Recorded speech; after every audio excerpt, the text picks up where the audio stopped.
Here we go. Test, test. Elgato, Elgato.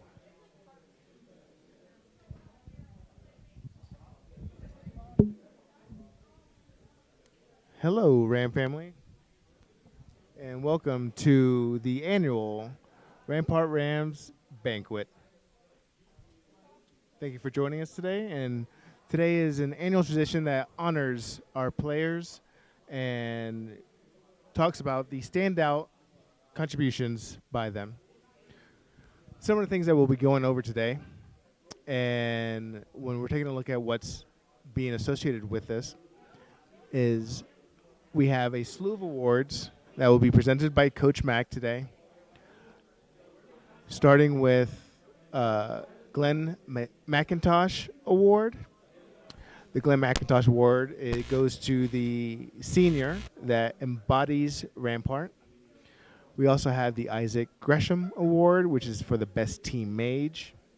The Hobie Baker Award, which is the senior who excels at hockey, the classroom, and is classy. We also have standard awards that follows JV's Most Improved Player, the JV Player of the Year, Most Improved Overall, Rookie of the Year, which is a rookie to the team, not necessarily just a freshman. And we have Best Defenseman, Best Forward, the MVP, and again, we'll close out the award ceremony with the Hobie Baker Award winner.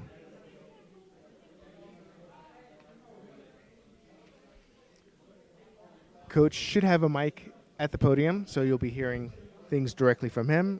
And we'll primarily be silent, but if there's some dead air, we'll chime in accordingly. We're just waiting Coach to get ready, and we'll be starting shortly.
Let's say thank you to RHPO for providing food for the team for this banquet, as well as the coaches. Thank you very much. Test. We appreciate it. 1, 2. 1, 2.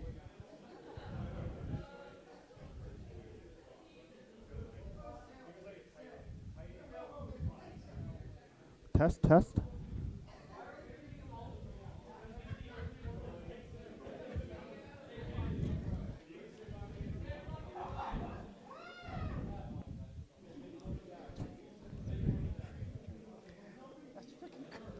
We're doing some fantastic stuff with technology. Next season is going to be a riot. We're talking about multi-cams, multi-mics, interviews throughout. It's going to be fun.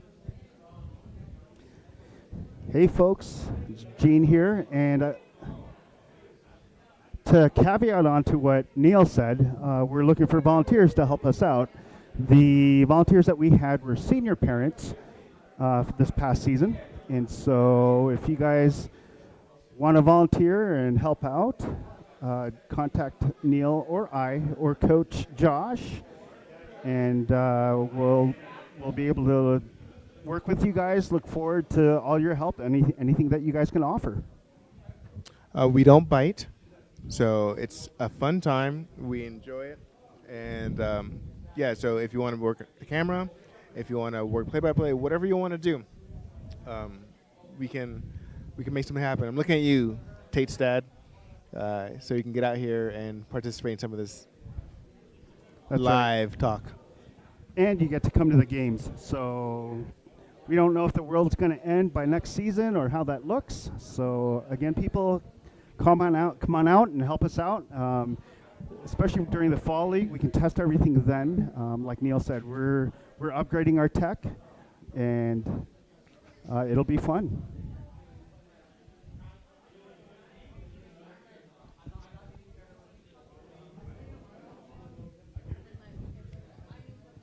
That is- ooh. So right now it seems like Coach Mack is stuffing his face. That's for the delay. But as soon as he gets up there, we'll be able to rock and roll.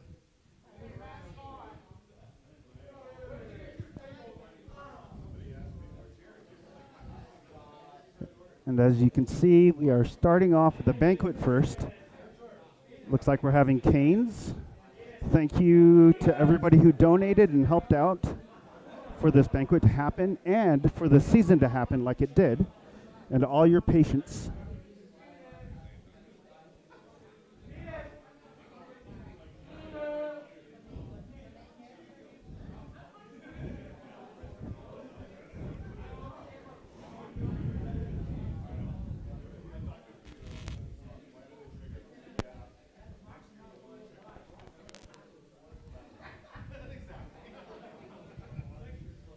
So as we wait, we'll do a little recap of the season. Your Rampart Rams finished tied for third. Actually, check that. Tied for second in the division. However, the playoff representative was Colorado Academy out of the three-way tie between Colorado Academy, Mullen, and Rampart.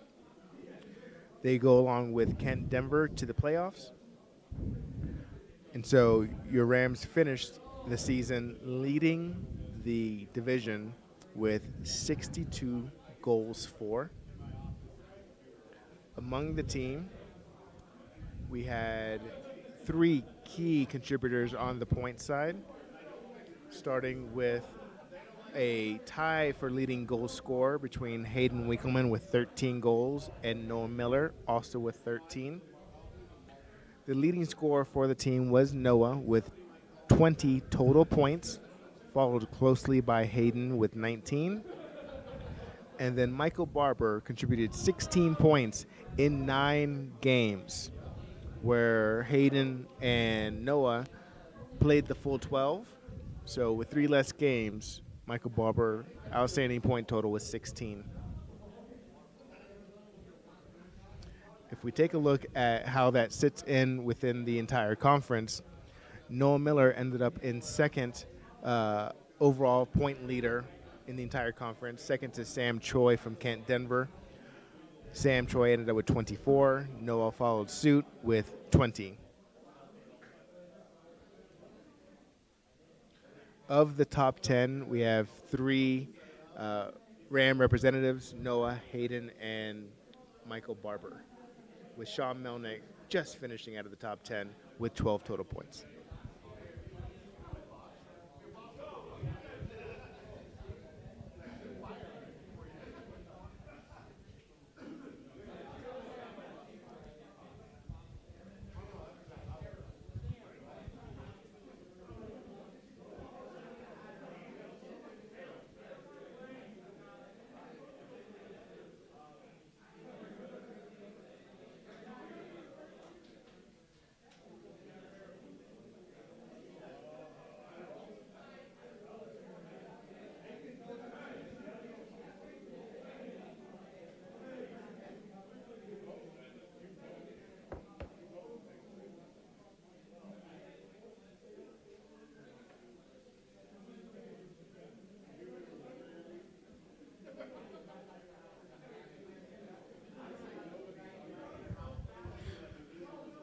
Sid Dahl ended up in second place within the division with 211 total saves. Second to Cedric Choi, brother to Sam Choi of Kent, Denver.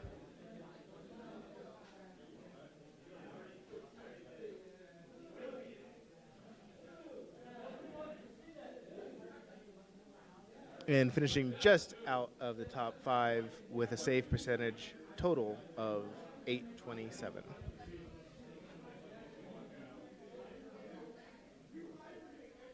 Great year all around for Sid and our senior forwards with the point totals.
So, for all the families at home watching right now, feel free to engage in the chat. This is a relaxed environment as the players finish up munching and coach stops talking to all the other coaches. Man, he can yap.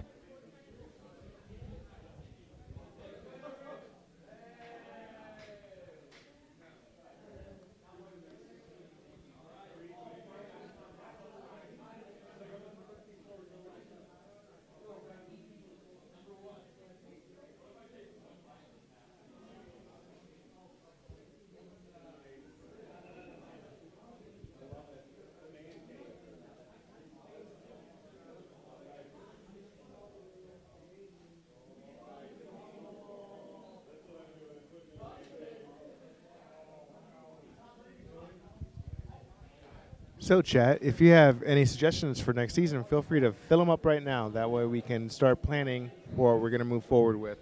We'll be meeting with Coach this summer as well to discuss kind of next steps for the streaming service that we're providing, and hopefully we can expand out some capabilities for you.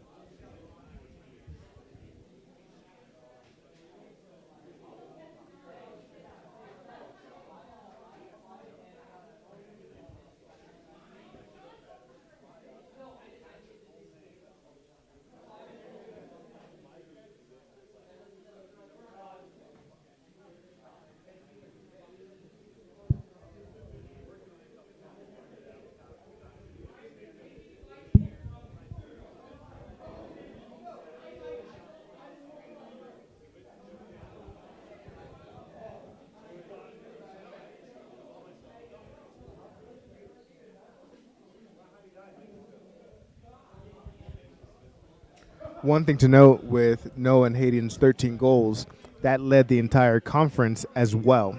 So fantastic outing from your Rams.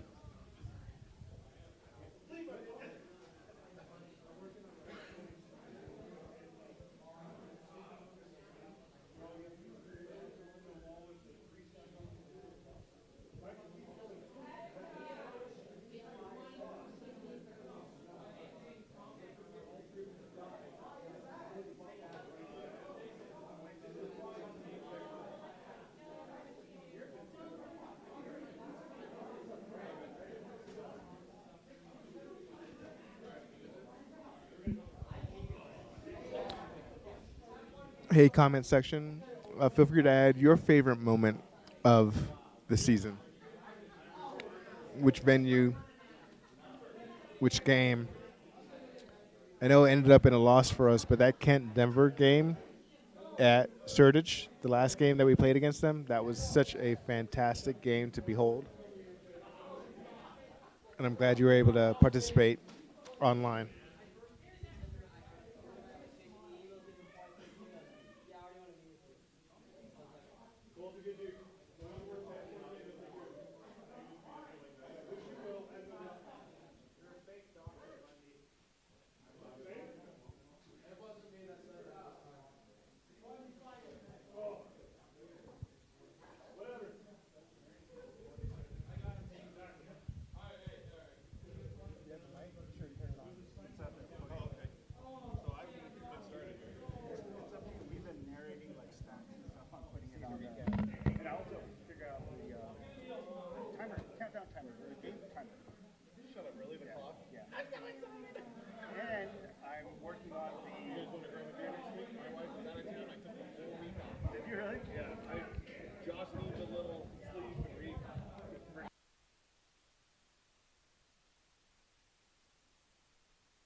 Okay, it looks like we're about to get ready.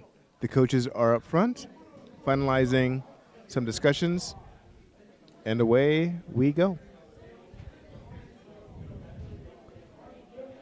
We'll keep the narration to a minimal, but everybody else, like Neil said, we are open to the chat group, so feel free to text us in the chat and throw in some questions. We can throw those towards the coaches. So we're going to start the banquet here.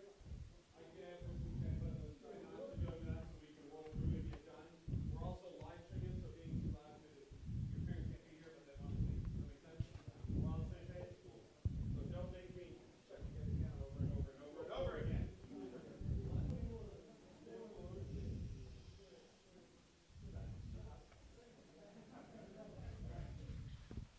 Am I good? Can you guys hear me? Is it on? Testing 1, 2, 3. Yeah. Alpha Assault, this is HQ. What is your situation? Over. The Eagle has landed. We have splashdown. I'm not mature enough for this. This is why we don't want interviews with me. You guys can hear me? All right, well, we'll get started here. So thank you welcome to our banquet. Guys. So welcome to our banquet. We have few things and awards and prizes and stuff to go through. So first thing is we have some thank yous. Obviously, I need to thank coaches. This was a tricky season, especially for us. And we had some coaches who didn't want to coach because there's this virus going around. I don't know if you guys have heard. You guys might not have heard. And so we kind of had a shorter staff than usual. And guys, we had to ninja work stuff. And I thought the coaches really did a great job with the hand they were dealt. So you guys were awesome. I appreciate you guys.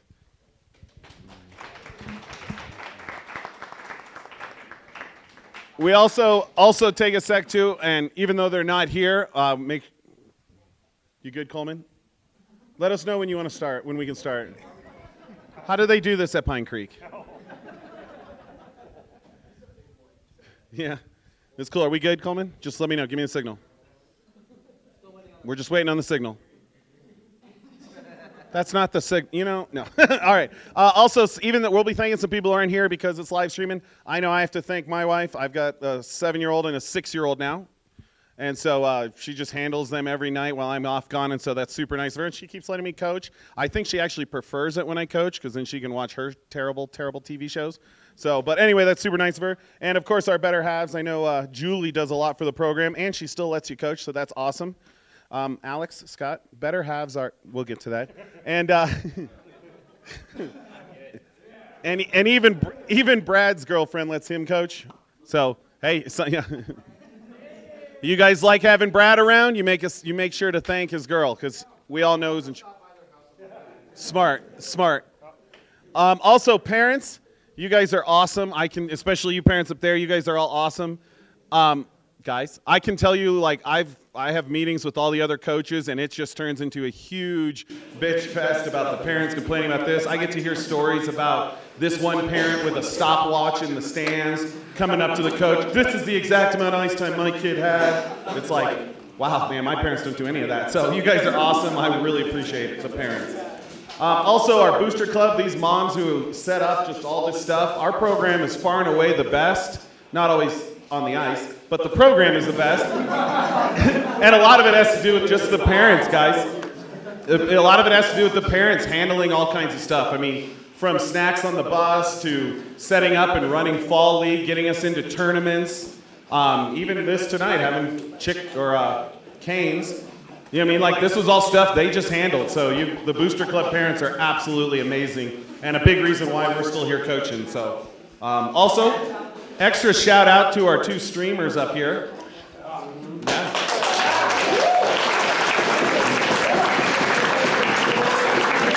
Especially during this season when no one was allowed in, we got nothing but compliments galore from the streams and how much better it got. And we were so pumped with it, and us coaches are pumped with it, that even if everyone's allowed to come in and watch the games, we're still streaming next year. So you seniors, you can still watch the games next year and stuff. They're working on all kinds of other things. Why wouldn't you? Is it a Jackson thing? That's fair. But Bundy will still be here. We'll talk to the streamers. They'll zoom in on Bundy a little bit. You do a swag. But no, the streamers, you guys just unbelievable job. We can't get over how awesome the stream is. What else? Managers, they're not here, right?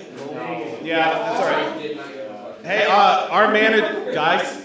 So managers this year, I don't know if you guys know, but we were supposed to have a few return. They didn't return, and just like that, it was like, I guess we don't have managers. And these 3 just kind of stepped up to the plate out of the blue.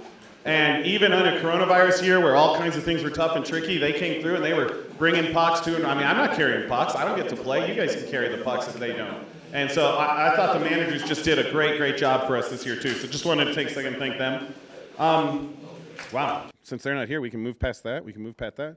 So why don't we get to the meat? You guys ready? All right, freshmen, line it up over here. All freshmen.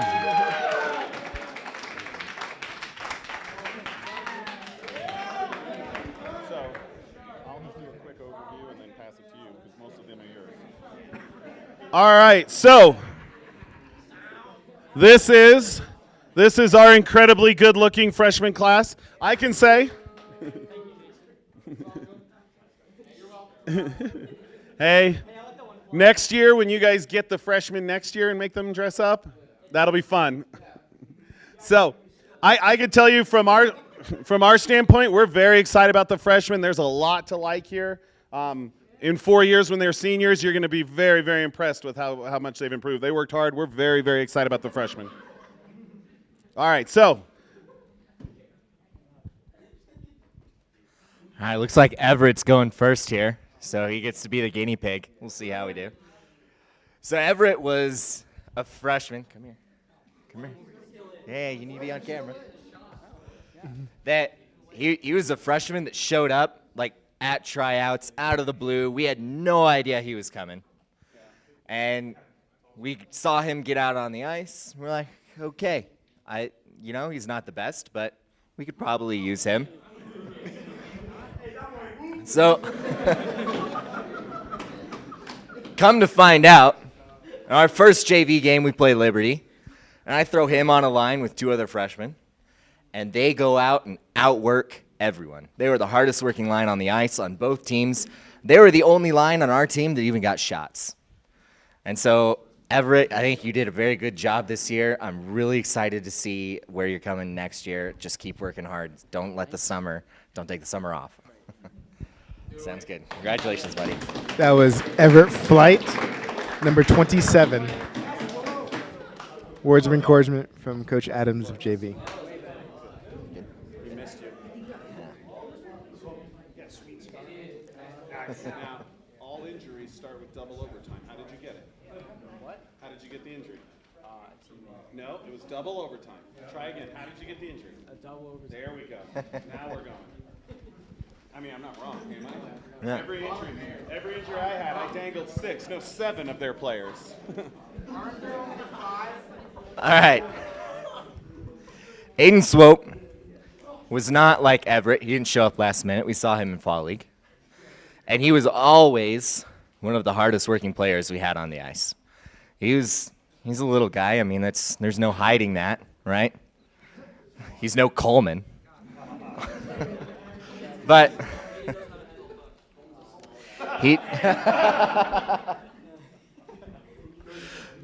but Swope was always out there to work hard, and it didn't matter if he was going up against someone like Coleman. He was going to win that battle. He was going to get that puck.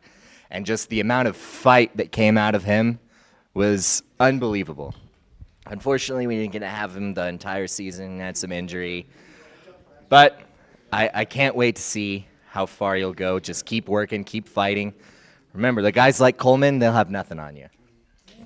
Congratulations, buddy. That was Aiden Swope, number 14 on your JV squad. He did suffer an injury, so he couldn't play all the games, but they're looking for a lot of work from him coming up. Now, Coach Anderson. All right. So Ian came into the right. $5? Anyone else? No. Not. We'll have to start going down. 2. We have 2. All right. So Ian came in this year, and I was Hold on. I was watching Ian, and I was saying, man, this kid's got a lot of raw talent, but he doesn't know hockey. You'd watch him pick up the puck. It was almost like his head was down with him looking up, where he wouldn't pass to anyone. He'd go skate through 5 people, come back through those 5, and then lose the puck. And it was something where I was just watching, saying, this kid has all this raw talent. He's going to be good. And as the year progressed, you saw just a transition where he started actually figuring out, oh, I have teammates and I should pass to them. And it was something where he started, you saw at the end of the year, he's going to be a hell of a player coming in the next few years here. He did an excellent job, and really excited for years to come. That's Ian Alderman, number 17, varsity defenseman. Kirk.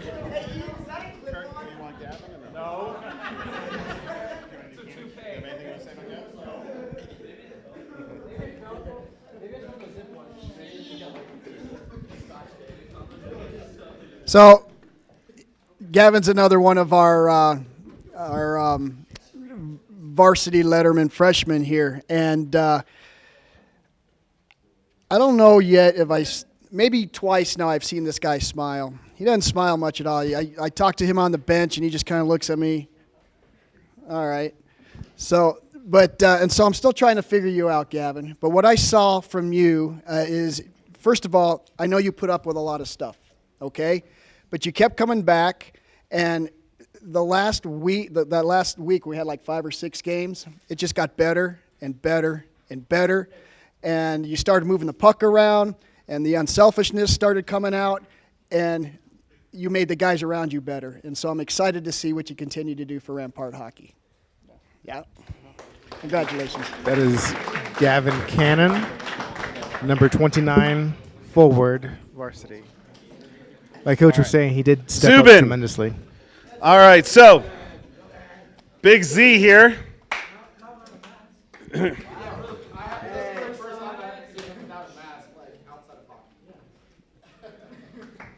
I'm sorry about them. So Zubin showed up. And straight up was like, came out on the ice and found the net. And, well, it was bad. It was bad. The kids would go and shoot and miss the net, and they would still go in. And after that practice, you remember, after that practice, he and I took about an hour and a half, and we went over, here's how you hold a stick. This is a stance, and this is a butterfly. I mean, so you're talking about square one.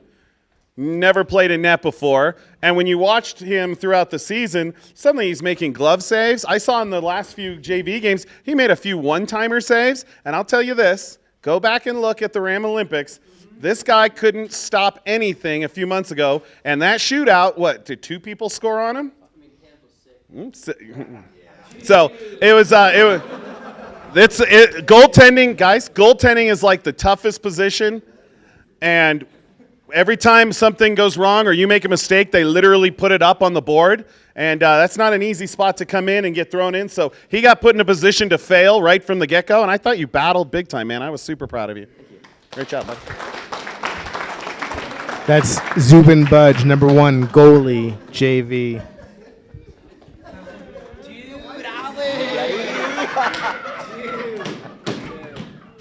Guys. Come here. Guys.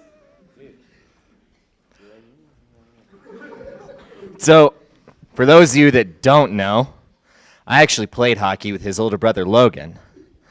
So, I had some idea of what to expect from a Matheny coming in as a freshman. But what I didn't expect was the amount of fun that Cam was able to have just at all times. I think the biggest thing that I'm going to remember is that even when things were the worst, at their worst, we were just getting absolutely beat up on in JV and in varsity, and Cam was still there smiling, finding ways to have fun and just keep the team around him having fun. He had his moments where he pouted a little bit, but as you can see right now, he's here to have fun and to play with the team, and I think that's something that really stood out to us as a coaching staff and to even some of your teammates. So good job, keep that up. Don't take the summer off. You have a lot of skills to work on, but I think Scott has some things to say.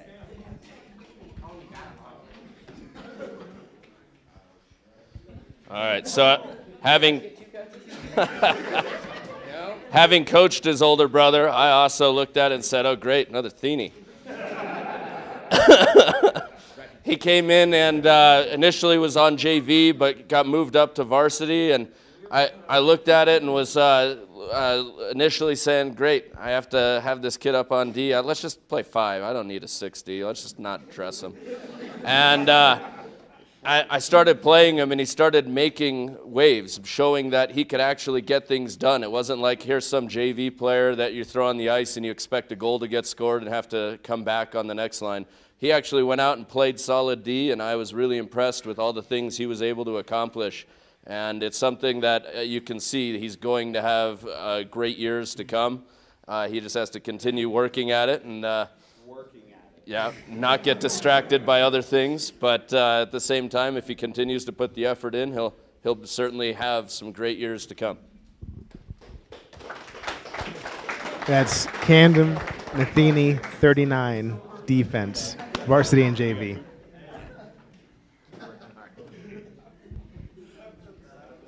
Come on over here. I won't bite tonight. I said I don't bite tonight. Not at the banquet. Not while we're on camera. Okay. Yeah. It's recorded. You'll be fine. All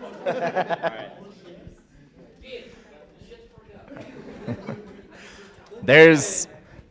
There's a lot that I can say about Cooper, but Clinton, I'm sorry. But one of the things that stood out to me, one of the memories that keeps coming back to mind when I think about was we had a practice really early in the season. He had played all of Fall League with us, and the regular season started, and we broke up varsity and JV, and he got sent down to practice with JV, and that really upset him. He didn't have the best practice that night, but afterwards, and for the next couple weeks, it was always, hey, coach, what do I have to do to get on varsity? Why am I not practicing with them? Why am I not even dressing at games? He was willing to put in the work, to find ways to become a better player, to earn that spot on varsity that he thought that he had deserved at the beginning of the year. And I think that's something that you don't see out of a lot of freshmen. You don't see that mindset. Most of them will just pout all year and never put in any work to try and change the position they're in. But Cooper, he talked with the coaches. He put in the work. He really did things to improve his game and to make sure that he got to varsity. So I think that's something that if you can keep that up for the next couple of years, you're going to be an amazing hockey player. Good job, buddy. Cooper Buckley, number 32, forward, varsity and JV. Oh, Justin. All right. So, a lot of you guys really don't know exactly what my coach's title is. So let me fill you guys in, all right? Not only am I the swag provider, you're welcome. Not only the stats guy, but I'm also the coach that Coach Mack comes over skating to and says, look, this kid is messing up my drill. Go help him. And so, enter Justin.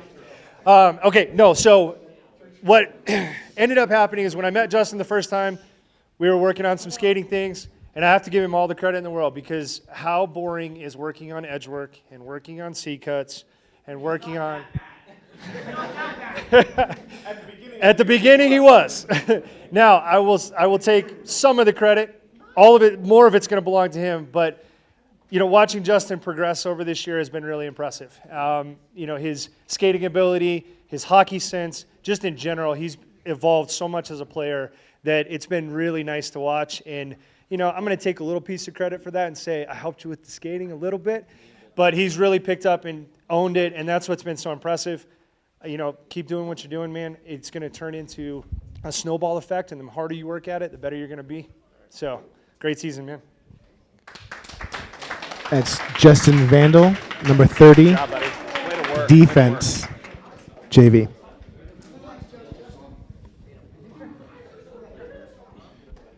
Sorry, intermission for Coleman. Go ahead.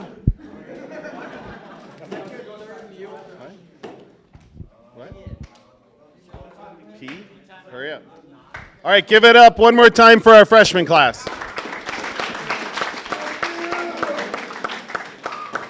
Sophomores, line it up. Next up are the sophomores for your Rampart Rams hockey team. Or any freshmen in this? Just Brecken? Alex, you want to talk about Breck? So we'll just say Brecken's not here before we start with him. Brecken's not here. I like Brecken. He's not afraid of anything. He's creative with the puck. He makes some passes, and you can see he does his thing. I texted Jake. He didn't. Hang on, guys. All right, real quick before we get to the sophomores, I want to take a minute to talk about Brecken Norris. He's a freshman that's not here, but he was another freshman that I think we were really impressed with. He did the work. He put in so much work and so much time stick handling that by the end of the season, he had his head up. He was making passes. He was making plays. And again, just like Swope, we have another little guy that has more fight than anyone in the team. I mean, he went out there. He won battles. From the moment that I first saw his first game in Fall League, I thought this is a player that can not only contribute on JV, but in a couple years, he'll be a major varsity player. So we couldn't be more happy with any of the work that all of our freshmen did. So now it's time to talk about some sophomores. That was for Brecken Norris, number 31. So forward, our JV. sophomore class here, a little smaller than freshmen. Not in height, though. The sophomore class is very, very exciting for us, too. There's a lot to like with just the skill set and the talent. You can, if they just do the work, our entire underclassmen, this team's going to look very, very good in 2-3 years. Just from a skill set standpoint, and you can see they're just dripping in talent.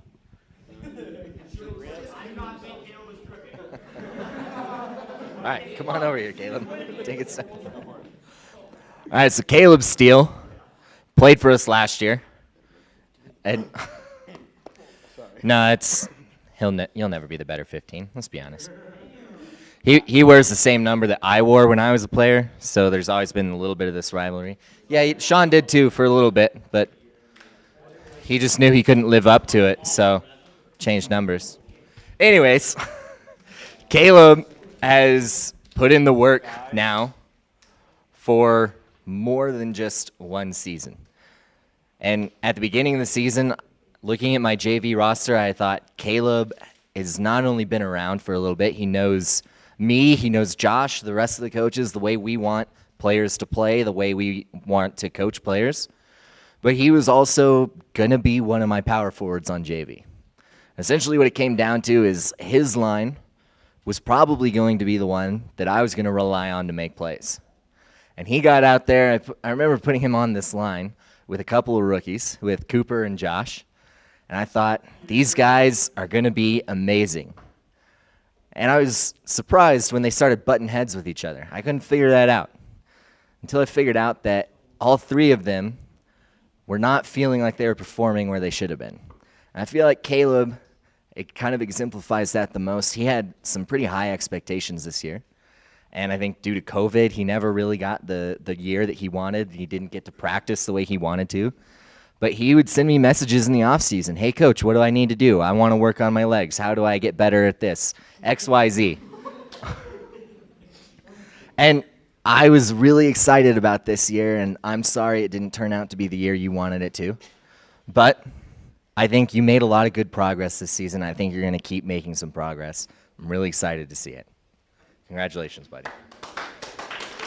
That's Caleb Steele, number 15, forward, JV. Sorry.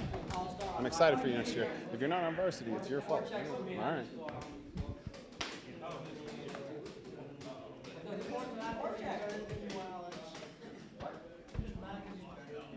Yeah, he is.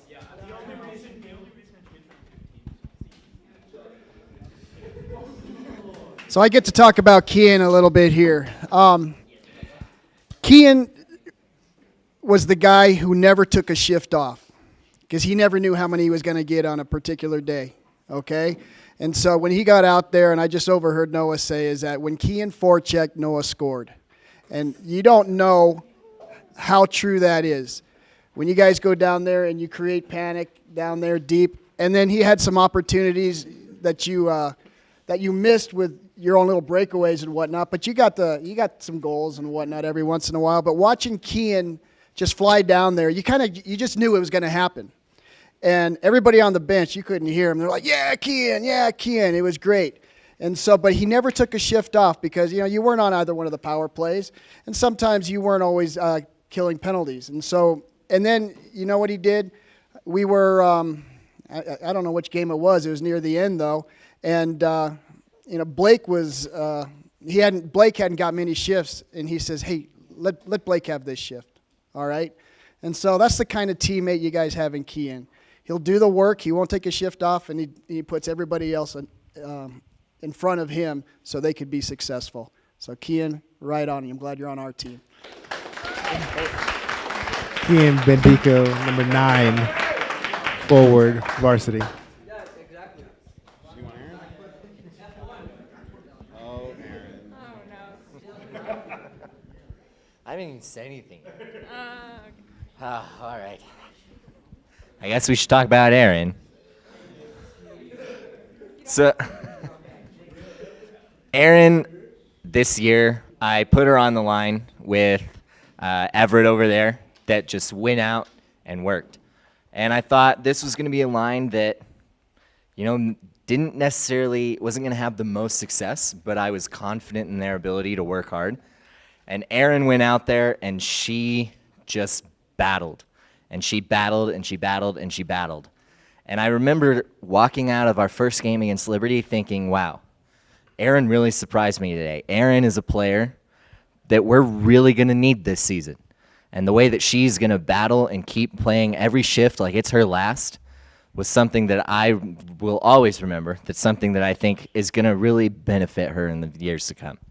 Good job this year, Erin. Aaron Marshall, 19, forward, JV. We as an entire coaching staff could not be more impressed with her.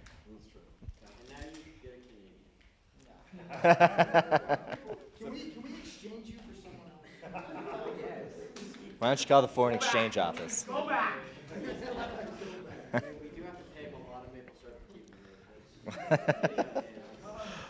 All right, so Josh over here, if you, as a couple of the players were saying, is from Canada.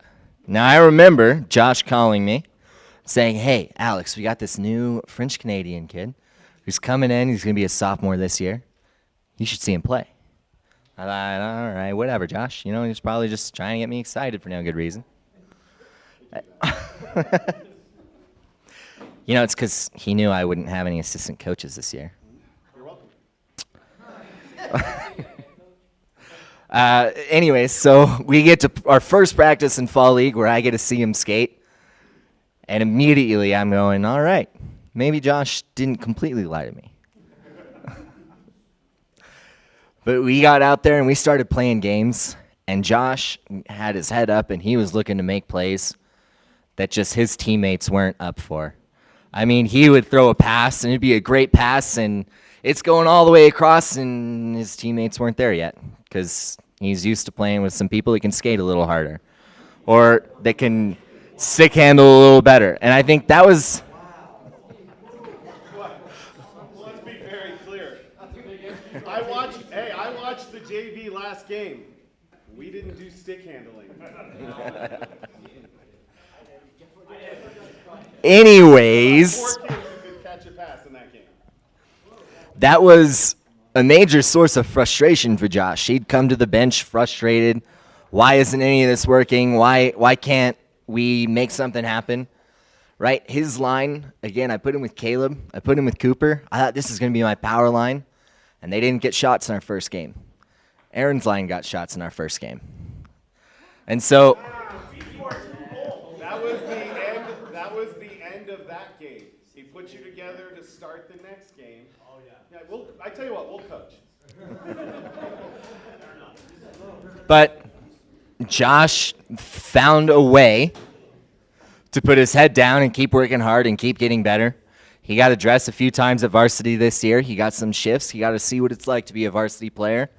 And I think that if he continues to keep that mindset where he just has to learn and improve, and if he can make the players around him better, then we're going to have an amazing, amazing team, and you're going to have an amazing couple of years left. Good job this year, buddy. I'm so excited. Josh Denny, number 4, forward, JV.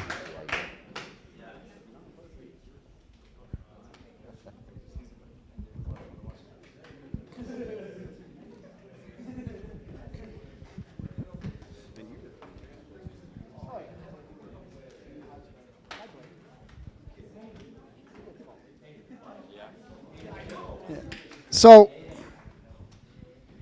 back in the end of September, when Fall League started, I had heard that there was going to be another Komrovsky on the team. But I didn't know who it was. There was all these new faces. And I didn't really know the guys or whatnot. And so they're out there skating. You got them running through some drills or whatnot. And I think I asked you, probably Josh, and I said, who's that guy? He says, oh, that's Blake. And I said, Blake who? He says, that's Kami's cousin. I said, that can't be a Komrovsky. He says, what do you mean? Well, this guy can skate and hustle.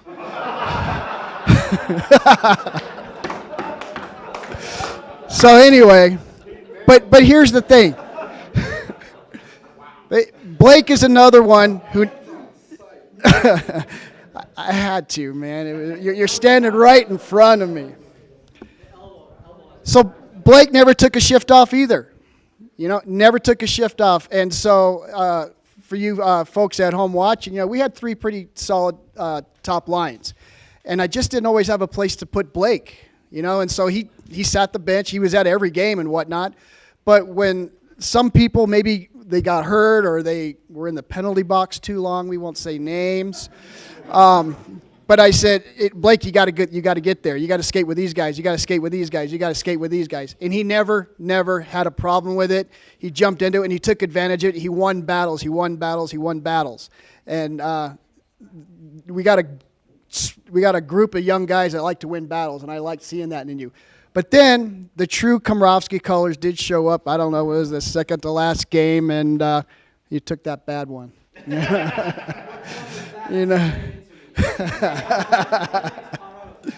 So, but anyway, Blake, I'm looking forward to being with you for these next few years.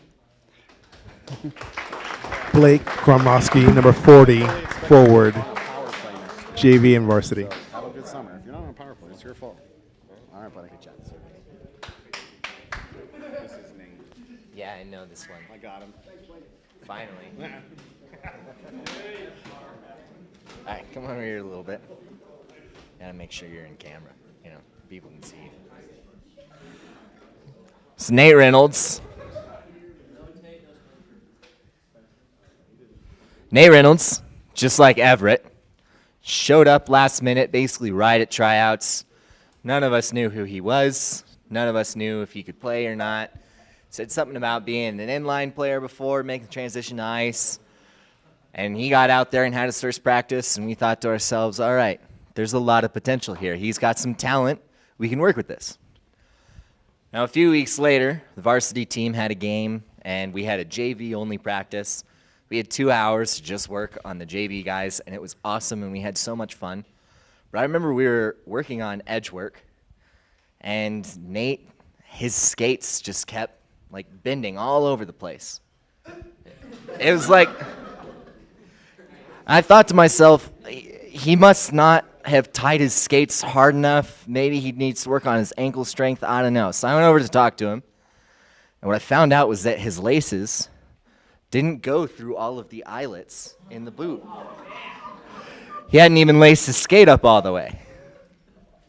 And so I took him aside and I showed him how to tie his skates. And the next practice, Scott went over it with him. But boy, if he didn't work hard. What's funny about that, though, is you wait. When he's a senior, it'll be like, do you remember when you couldn't tie your skates? Nice hat trick today, you know? He was also on that line with Aaron and Everett that just worked their asses off. I mean, all three of them just were amazing. But Nate over here, I think, that transition from inline to ice is not an easy transition to make. But he made that with a lot of poise and a lot of hard work. And I think he will develop into a great player. And there's nowhere to go but up from here. And I'm so excited to see that. Congratulations.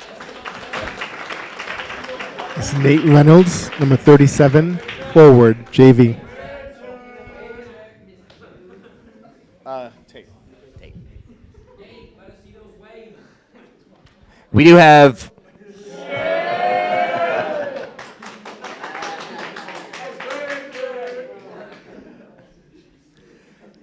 one more sophomore that's not here, Tate Meritori. What do you guys? We're working on it. We're getting there. We've done this before. Look, this is not my first rodeo. It's also not my first banquet. So Tate was a defenseman that I have had the pleasure of working with for a couple years now. And when he first came in, it was hard to tell he was even playing hockey.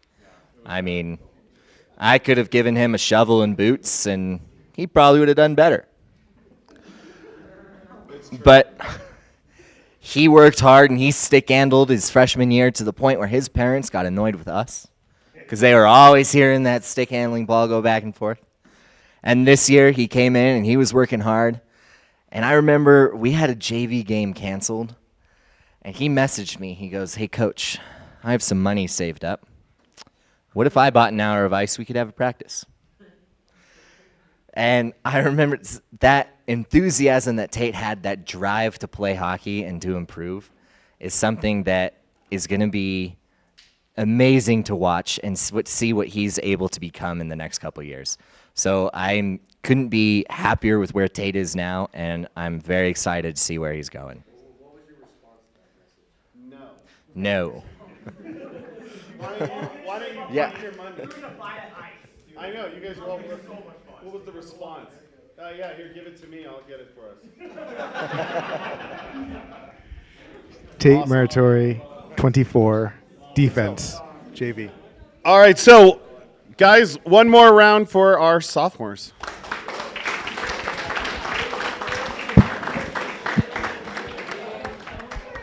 And I could say, too, especially for JV players and stuff, like a lot of programs, I mean, in the Springs, we are the only one that has a full JV roster. Every JV game we played literally would take the top line off their varsity and send their bottom few kids. And so it's one of those things like we're really excited about it. It's one of the reasons our program keeps getting better is we're able to take the time and develop and get the kids ice and practice and train. You go play Cheyenne, their JV program was line 3 and 4 and a handful of other kids. Liberty's was line 2, 3, and 4. Do you know what I mean? And so, especially this year with coronavirus and stuff, it's not easy always going to practice and working on the edge work and working on that stuff. It'd be way more fun to go work on one-timers and stuff. But they did it and they battled, and even though the scoreboard wasn't our side, they just kept working. I thought they learned a lot. I couldn't be more excited about the underclassmen. I think we're going to be in really good hands the next few years.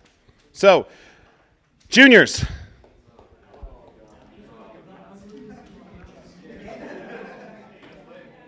I was talking about underclassmen. Here we go with the junior class. Looks like it might be the largest of the group. Do you just want all the D to line up? Right? Just get all 3D. Gavin. Melnick, Gavin, come over. Do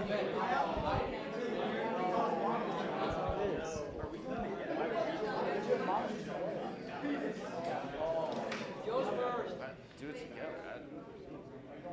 That just sounds silly. All right. So Landy, pay attention. Landy, I've had the pleasure of coaching him for a few years now, and he has definitely come a long way. He went from, hey, he's kind of good, maybe I'll kind of throw him on the ice, see how he does, to he's one of the main staples of this defensive core. He is absolutely incredible, outside of when he toe picks the ice and decides he's going to go. But I can tell you that Landy has definitely transitioned. He went from his worst day was, oh man, he's awful, to now his worst day, it's like, that's still a really good D. And then he's pushing his top end to where when you see him on his game, he's making waves on the ice, he's noticeable. He is one of those players that everyone is looking at saying, he's good. And it's incredibly obvious when he's playing at his top that he's one of the best players on the ice. It has been a lot of fun to coach Landy. He scored, that's right. I'm excited for next year and seeing the improvement continue. Nick and I Landy. forgot, one last thing. These two were a part of a line called Mongoose. That they wanted to make sure everyone knew that. All right. Nick Landy, 22, defense, senior or varsity.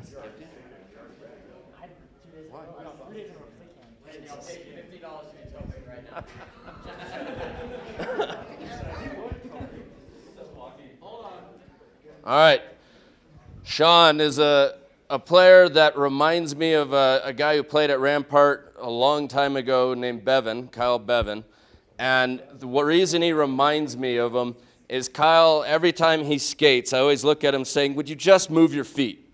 If you just move your feet. And then all of a sudden he's coast to coast down the ice and you're like, how did you get through all these people? You weren't even skating. Sean does the exact same thing where I watch him and it's like, you're not moving your feet, but somehow you're down on the other side of the ice. How did that happen? And it's just this graceful stride, that powerful stride that doesn't require a lot of quick steps, and is just it's fun to watch because he dangles through people in ways that it's like, how did you end up with the puck? Shouldn't they be going the other way? And he ends up coming out with a skating way with the puck, and it's just really fun to watch. He has become also one of these 3D, Landy, Gavin, Sean, have all been just a staple to this defensive core. On any given night, any one of those three can be the top defenseman. It just depends on who's playing better, who chooses to play better that night. And Sean definitely exemplifies amazing talent. I'm excited for next year.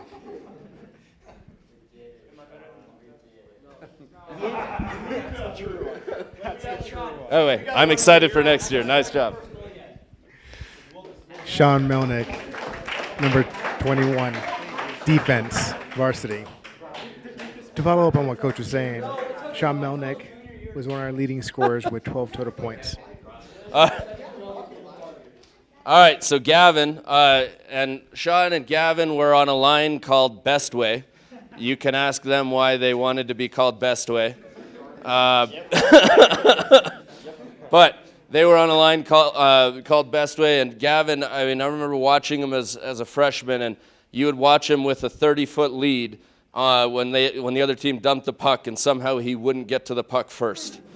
And you saw that starting to change this year. Right? You started to see that change this year where finally he's playing more physical. He's playing with a lot more grit outside of one game where he decided to do it again this year. But minus that one game, like you actually see him. He's playing physical. He's playing fast. He's playing in a way that he's just sharp and crisp and understands the game. He has come a very long way. Again, any one of those three could be the top D on any given night. All three of them, every team had to be looking at them saying, that defenseman, we got to watch out for him. He can make things happen. I mean, you'd see Gavin pick up the puck, go coast to coast, skating through everyone, and it was just incredible to watch. I'm excited for next year. I'm hoping he continues to put the work in so that he continues to develop the way he has. Nice job. Gavin Costa, 26, defense, varsity.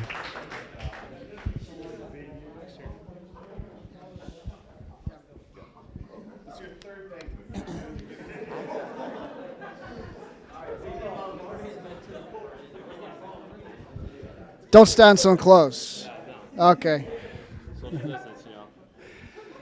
So, Action Jackson Daniels here. So I've been watching you play for 3 years now, and Jackson's one of those guys when you watch play, he's flying all over the ice. But unlike some of you, he actually has a certain destination where he's actually aiming to be. Some of you guys are just all over the place, and so. The way in action, and then Jackson is also he always seemed to be on the wing on the far side of the box, so he'd always have some extra long shifts too. But he would skate hard the whole shift, whether it was a 40-second shift, a 30-second shift. Sometimes he'd be stuck out there for over a minute. Okay, but getting guys to know where he's going, and I know with Kiko and Sam, I'm so excited to see what's going to happen with you guys next year. So if you guys could get in his head to know where he's expecting you to be, it's going to be an amazing, amazing time. So, yeah, right? Just to be clear, we're saying that he's right, and you two need to know where he wants you. That's my one-way saying it. I win the face-off, so I'll take it. Well, this you do.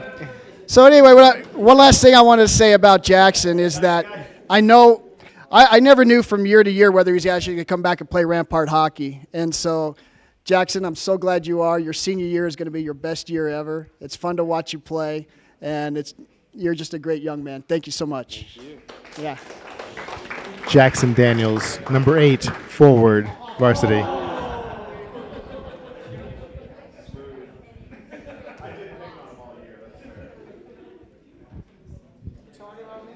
Hi, Kiko.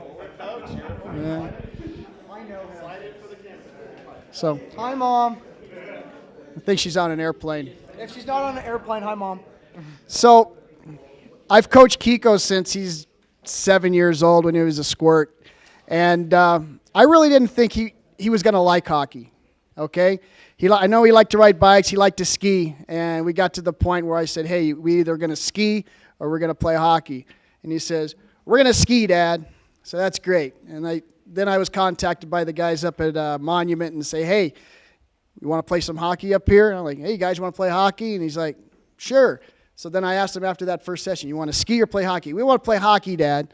And they've never looked back. And to watch you grow as a hockey player this year particularly, I know it was a rough year for you, Kiko, but what he started to do, he started to have fun, okay? And we split you and Jackson and Sam up. We were just trying to find some sort of mojo with the team because we just weren't doing what we wanted to do. But we found out putting the three of you back together was the best thing to do, and that's when I think you really started to have fun. One thing that I am working on with USA Hockey is a 6-foot-high net. Okay? It's just the Kiko goal. And, we'll work on that over the summer, and I quit. We'll get the 6-foot net. Thanks, Kiko. Kiko Miller, number 16, forward, varsity. Oh, okay.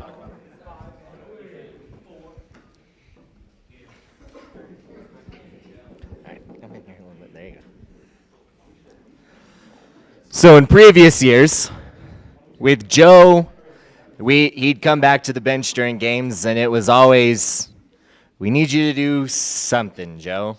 If you don't hit somebody this next shift, you won't see the ice the rest of the game. We had to figure out ways to incentivize him to play. But this year, maybe because there are some other things going on, I don't know, a virus or something, we didn't have to incentivize Joe to play. He'd get out there and he'd skate and he'd have fun and he'd work really well with his teammates. And it was something where this year I expected to have the whiteboard out again and draw some diagrams and make sure he was going in the right place at the right time. But I really didn't have to do any of that this year.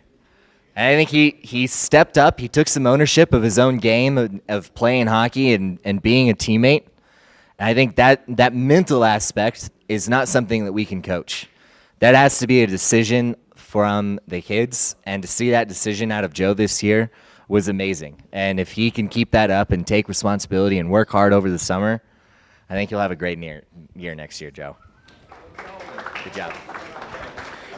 Joe Hanlon, number 3, forward.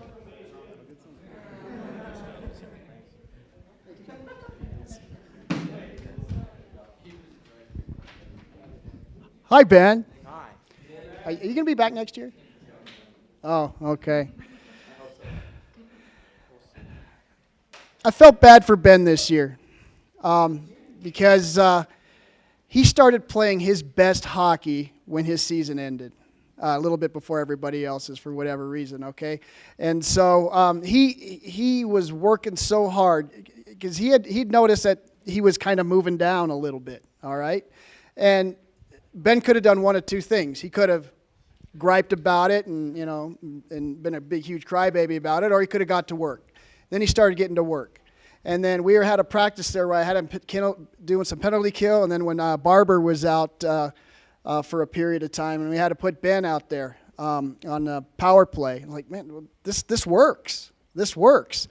And then we had the quarantine, and then things just got messed up for you. And I feel bad for you, Ben, because I really enjoyed watching you play, and you're really coming along. We got to work on the dry land stuff. All right, okay. Fortunately, you don't have to carry Hayden around anymore.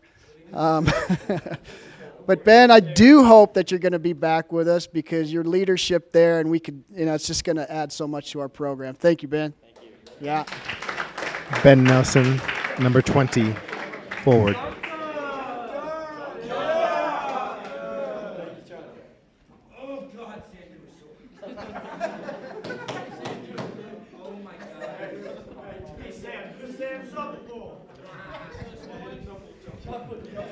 Yes, for those of you who don't know at home, this is our newly dubbed Chaka.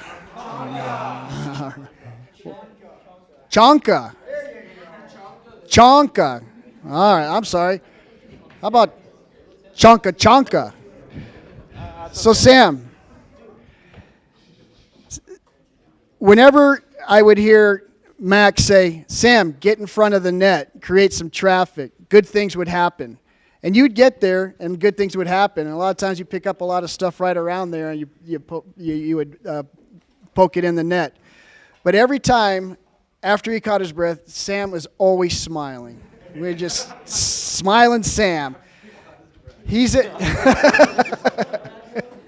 After, he'd be in the penalty box.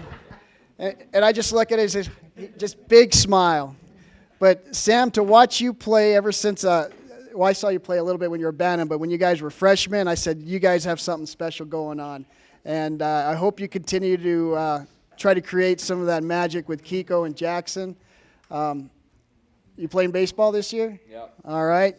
You get signed up for summer hockey? Yep. All right. And all you guys need to get signed up for the summer hockey. Sorry, seniors, you can't do that anymore. But at any rate, have fun with it. But as a senior next year, it's your last year. And you're going to have a blast, all right? And you're going to be the Chonka, all right? Maybe you wear a C, as a C on his shirt, be the Chonka C, right? Thank you, Sam. Sam Culp, number 23, forward, varsity. All right, one more time for our juniors.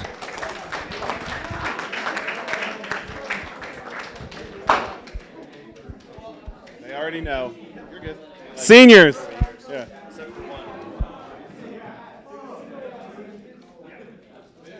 Hey, Coleman. Now coming up. Did you figure are out the what's 8 next? Seniors.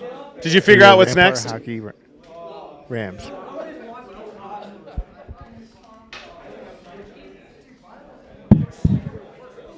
All right. All right, so I get Coy, come on up. Quiet down, quiet down. All right, so Coy showed up as a junior, and he came from Doherty. Thank you. That's for Doherty, not for you. It could be for both. And Coy showed up, and I liked Coy a lot because he would win battles. He worked hard. His edges I thought were rough, and he just had no hands. I thought he was actually playing hockey with the wrong hand, where it was like maybe you're actually a lefty, but what I liked again is he would win battles. There'd be many a times where he'd go up against somebody way bigger with great hands, and he would just outwork the guy. And he would block a shot, and he would do the dirty grunt work that we needed. And this year was one of those years where we'd throw him back on D, he'd play JV, he'd play varsity. We put him in a lot of different spots, and especially with COVID, didn't get the ice that he wanted. But again, he was just a great teammate that just came to work and kept asking questions. And man, when we needed somebody to win a battle or to get some energy going, you'd throw Coy out there and he'd get it done. And it's against players that you probably shouldn't have. It's exciting to watch. We're going to miss you next year. I wish we had you all 4 years, man. I wish I had you. Yeah. Hang on. Coy Eldard, number 11, Should I be scared? forward, No. varsity. So I just want to talk about Coy a little bit here too, because Coy was one of the players that I worked with a lot over the past couple years, from JV and varsity. Coy was a really special player, one player that the kind of player we don't see a whole lot, and what we call a Swiss Army player, right? Like one of those little pocket knives. You can just has everything in it. You just whatever you need, it comes out of this little red thing. Coy was kind of that way. We needed him to be a forward. He was a forward. We needed him to be a defenseman. He was a defenseman. And he was competent enough at both, and he understood the game well enough that he could do whatever we needed him to do. Power play, penalty kill, forward, D, it didn't matter. And that's something that's really special that we don't actually see in very many players. We probably have one player like that on a team. Of freshmen through seniors, we probably only have one, and that was Coy. We're going to miss you, buddy.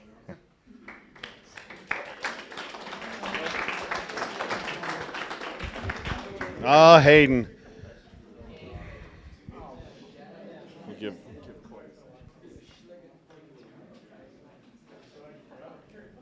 So Hayden showed up, and I don't know if you guys watched, but Hayden's not bad.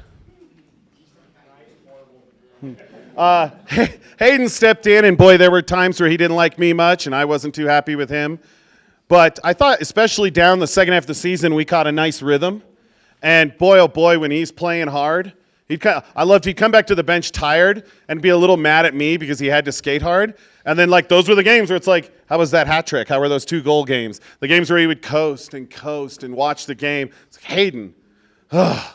But, man, when he played hard, I'm not sure any teams could really stop him. And you could see in a lot of games are close. And I actually, the players would all get mad and stuff, but I thought it was kind of funny. He reminded me of a shark where he would just go and circle. And it just looked like this shark just looking. You know, and it was like, somebody get open. Nobody's going to get open. And then finally Hayden go, screw it, and just go and score. And I thought, man, I like that. Let's just do that again. And so it's one of those things. We only had him for his senior year.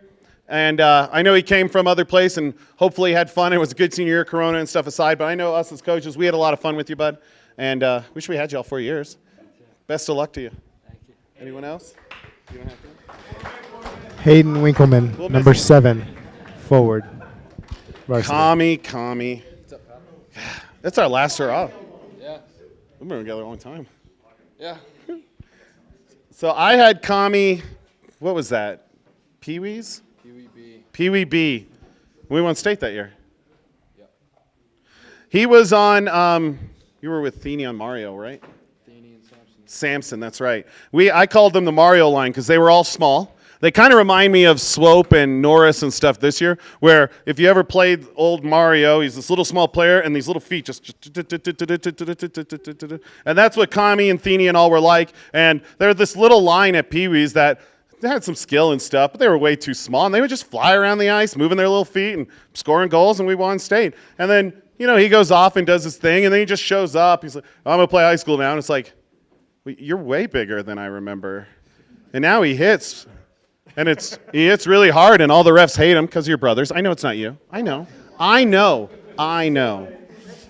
But so I've known Kami and/or been coaching coaching Kami now for 5 some years, something like that. And I've watched him grow from that little player who could move his feet and sometimes score a goal into just an absolute sniper who can hit. He's just such a complete player. And obviously, with that wrist injury, you saw that. Like those of you who weren't here, as a sophomore, he led our team in goals, and that wrist really hindered his wrist shot because he could walk in. Guys, stop. Enough.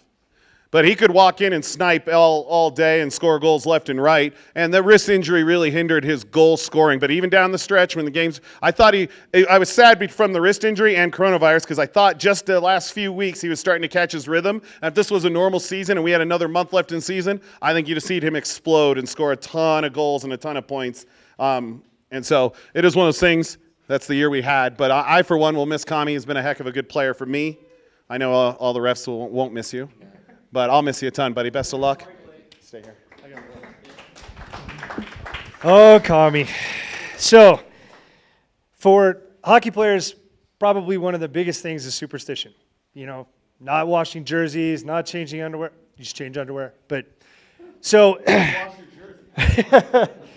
so I remember coming in and starting to work with Kami. One of the things that was really entertaining was that I'll tell you for firsthand experience, I have zero training as a actual trainer, but I'm a veterinarian, and so I know how to tape things and I know how to wrap things and this became my project. And so, wrapping his wrist turned into a ritual that became that superstition that if Kami didn't get his wrist wrapped, he didn't play nearly as well. So much so that I remember him telling Mac on a game that I didn't make it to that it was my fault that he didn't score that game. It's so. Against Castleview. It was Kent Denver. Just quit your job. Right? I failed. I'm sorry. And it turns out, like Max said, the wrist injury was a lot more severe and more serious. And, I was really bummed out to hear, how much of the season he missed. And, I was really excited to see where it was going to go. And thanks, unfortunately, to Corona, we didn't get to see that. But, buddy, it's going to be a hard time without you, man. I'm going to miss taping wrists before the games. So it's been a pleasure, buddy. Jason Komrowski, number 12, forward and captain. Jeff. So I've had Jeff now 4 years. 3 years, that's right, my bad. Carry the 1, take the square root. All right. And so Jeff's come a long way too, because it was one of those things too, and there's no nice way to say it, but he was really, really bad when he showed up. There's just we can pretend, he could kind of skate in a straight line, but he couldn't turn, he couldn't go backwards. And again, he didn't even need to have a stick. There was no point. And you could see it down the stretch last year where the light switch went on. And I remember there was a game at the end of last season where we were up in Denver, and he got the puck at center ice, and he just moved his feet down the far side, went around the D, and 2 guys hacked at him, and he had done some stickling. He was able to hold through it, and he throws a wrister right by the goalie. And it was like, oh, last year at this time, you couldn't turn. And that's a big improvement in a year. And so, again, one of the things this team has developed, and we had some good players. He didn't get as much varsity ice as he would want. But, again, that's not the easiest thing. He would go on JV, and he went and played, and he had some fun, and he's scoring goals, and he could actually it was fun to watch him go from, guys, it was fun watching him go from someone who was just bad to turning into an actual hockey player. And so I hope you keep playing. I hope we see you around. Yeah. Thanks, buddy. Anyone else? No? Thanks, buddy. Jeff Elder, 28, forward/defense. So Barb, I didn't know anything about Barb. I just get a call, I think, from your mom, And this was literally when he was a sophomore, and this lady just calls me. I'm like, hello? She's like, hey, I have this sophomore. He goes to Rampart. We're quitting our other team. He's going to come play for you. Cool. Like in my head, is he any good? Well, he plays on this team. The moms are always so great. Oh, no, he's really good. No doubt. No doubt. And so we're going, hey, all right, guess we'll take a look. I mean, of course, and hang on, guys. And so he shows up to our first practice, and he's skating around, and I don't even remember. And I'm finally like, wait, so who are you? He's like, I'm Michael Barber, and does a couple of laps, and was like, oh, no, he's good. No, we can use him. And it was one of those things, too, where he would get so mad over these little things. Boy, there were games where he was really, really mad at me. Even some games this year where he was really, really mad at me. But I thought, and this is just my opinion, I thought he really developed into just another real complete player. We used him in every situation. We could put him in front of the net on a power play. We could put him on the point. We could penalty kill with him. He could play D. He could win a face-off. If it was a 5-on-3, Barb was on the ice. It was one of those things where we were leaning on Barb more and more, and those 3 games he missed was noticeable for us as coaches, the drop-off in just getting things done as a team. And it's not always him toe-dragging and scoring a goal, although some of those wristers from that side spot, I'll never forget those. It was all these other little things he'd do. He would block a shot. You didn't have to worry about it. He would win the face-off. I mean, if you needed the puck out of the zone with 30 seconds, Barb will get it out. He had this little thing where I'd have to tell him every now and then, where's that Barb that just outworks 3 players? And you'd literally watch him outwork 3 players. We scored a goal against Kent on the penalty kill where Barb dumps it. He goes down the ice, outworks the D, gets the puck from the D, outworks the other D, and he feeds Hayden in the slot, who then circles around for a while and scores. But it's Barb who did all the work to beat 2 or 3 players to make that happen, and we saw that a lot, and we really missed him those few games he missed. But I think you've just turned into a hell of a player. We're real proud of you, man. We'll miss you. Michael Barber, number 2, forward and captain. You want some here?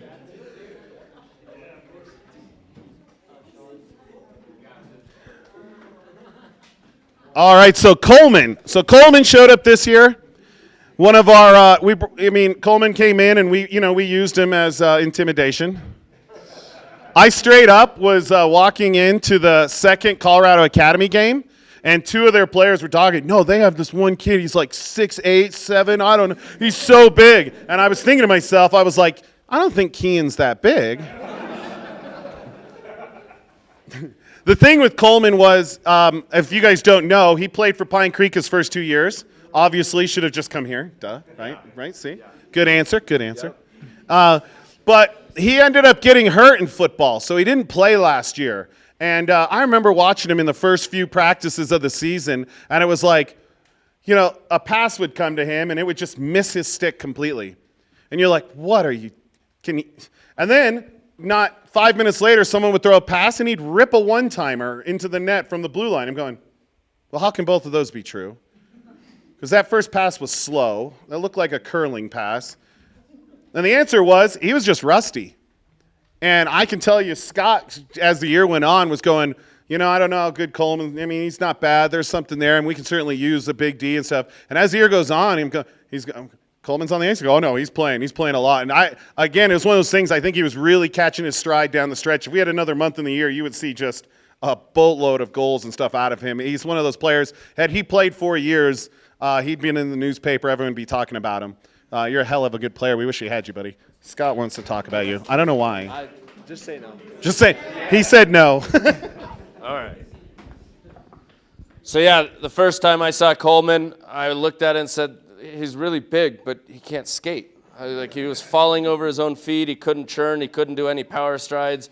A turtle might have walked by him at one point. I don't know. It was really, really bad. And like Josh said, it was some of those things where you just watch him do certain things that all of a sudden it's like, wait a minute, how can he do this, but he can't do that? And it was, I think Josh nailed it. It was just rust, and you could see just an explosion of the rust coming off and talent going through the roof. It was amazing to watch. And frankly, I don't think it was all rust. I think it's just natural athleticism.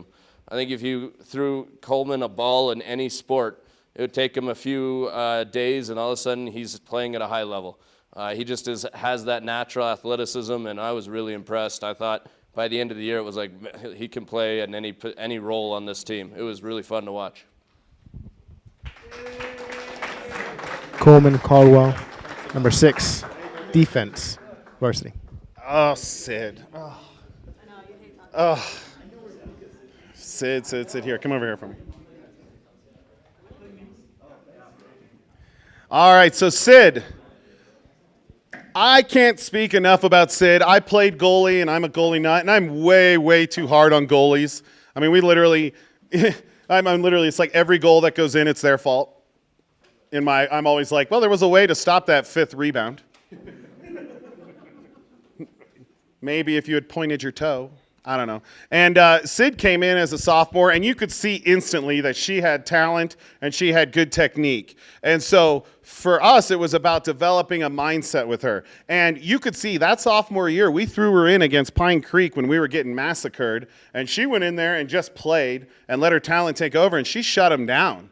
And so we could tell right away, well, when Sid is on, she is on. And she's as good as there is in the state. When she was off, boy, she was off. And the thing that was real impressive, and people don't give this enough credit, everybody's always working to raise their ceiling. How good can you be on your best day? Sid worked very hard on raising that basement because she had such a high ceiling, and she was always going to be working on that. Where then when she'd have games where we talked last year, that she'd go before a game, goes, I feel off. And boy, she would be giving up goals and just looked awful. This year, she go, I feel off, and she'd give up 2 goals on 45 shots. Yeah, you looked off. And it's just, I can't tell you how many other coaches would come to me after the game and go, man, that goalie of yours, she's really something. I mean, she's a senior, right? She's gone. And I would go, yes, thank God. Because she's so smart, and she kept, we would talk a lot about goaltending and just this little angle that we spent hours on one little angle last year, and she would analyze everything to death to the point that I even have to be like, we're not analyzing this right now. You have a 3rd period to play. Go play the 3rd. And so I'm excited for her to leave because she knows all of my dangles and moves and never lets me score. So I'm super pumped for some new goalies that don't know my moves so I can start scoring again. That's just me. That's my thought. But she's off next year to be a starting goalie in college. I'm excited for her. You keep working hard. I'm sure hopefully someday we get to see her on Team USA. Just one. Sydney. So Sydney started out as one of the shyest players that I've ever talked to. I used to never hear from her on huddle or any of those kinds of things. And part of the Hockey 101 experience is to go over nutrition and to go over some of the ways of taking care of themselves. And I really feel like this year, Sydney might have been a person that I talked to more than I talked to anyone. Sydney sent me messages almost every single day asking about what she can do to get better, how she can prep for the game better, what can she eat to do better, how can she recover better. And it was really exciting to see because I was like, man, I didn't think Sid actually liked me at all. And this year it's like Bundy Swag took over and all of a sudden we're friends. So it was like, wow, I feel important all of a sudden. So Sydney, it's really been a pleasure getting to coach you and getting to watch you grow. And I'm so excited for you to go play college next year. You have to keep us posted on how it goes. All right? You're welcome. Thanks for letting me grad you. Right? Sid Dahl, So excited. I was like, number hey. 35, goalie, varsity. Noah. Noah's another one of those kids that overanalyzes things. I can relate. I do it all the time. Where as a freshman, he came in, played JV, but you could see he was good. He had some talent. The thing that blew my mind, though, we work with kids a lot, and we tell them to go do the work, and they have to do their work, and you teach them stuff, and they'll say yes, and they'll go out and work it. I remember last year was his junior year, and he really wanted, all right, I'm a junior. I want to take a major step forward. I want to be a contributor on the team. The last couple of years, I've been a JV. I've been okay. Now I want to take that step forward. I want to be one of our big players that are scoring goals, and he just wasn't. He just wasn't quite there yet. He was very, very close, but he wasn't quite there. And it was these little details in the game where he would get the puck, he'd come flying down the side, and the defenseman was there. And what would Noah do? He'd go right at that defenseman, try to push it between his legs, and jump around him. Well, it worked when he was a peewee, and it worked against some JV kids, but this big defenseman from Doherty's like, okay. right? And so it never worked. And I remember, I think it was early in his sophomore year or junior year where we taught power moves, where they have to go wide on the D and engage the D and drive to the net. And little Noah's like, I was trying to work with him on it, and I'd be like right here next to him, and he literally wouldn't engage me. I'm like, you got to hit me, and he would just skate around. And like, he got pretty mad at me. He's like, I hate power moves. I hate power moves. And boy, oh boy, this year he'd get the puck. And he wouldn't go at the D anymore. He would just drive around him. I think you scored, 5 goals on power moves?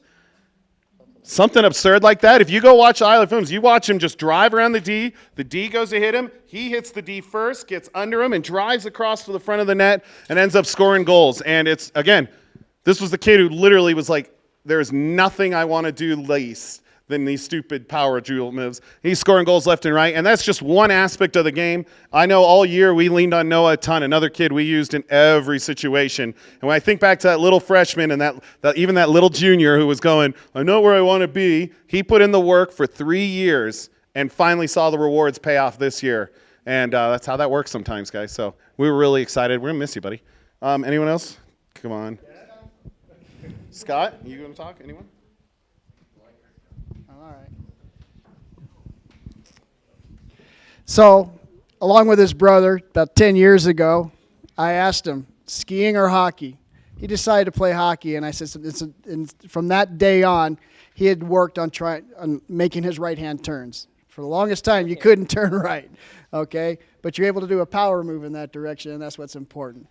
But to watch you grow, Noah, not just as a hockey player, but as a young man, I couldn't be any more proud than you on how you assumed the leadership role and kind of took the wing, or some of these younger guys under your wing, and got them thinking this is what Rampart hockey's all about, okay? And you set the standard there. I really, really appreciate that. I hope some of these other guys see what you've done and the legacy that you're leaving. And you're only going to have great things in Grand Canyon University. You guys, hopefully you'll be able to see them on TV there.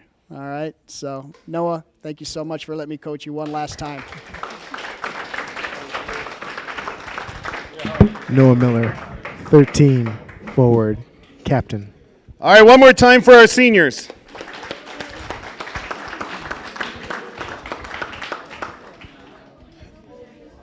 All right, Kami, Noah, come on up here. First thing is, focus. I screwed up and didn't give these gifts. These are gifts for our streamers. Will you guys go make sure they get their gifts? Thank you guys for streaming. I know the parents love it. Thank you, Coach.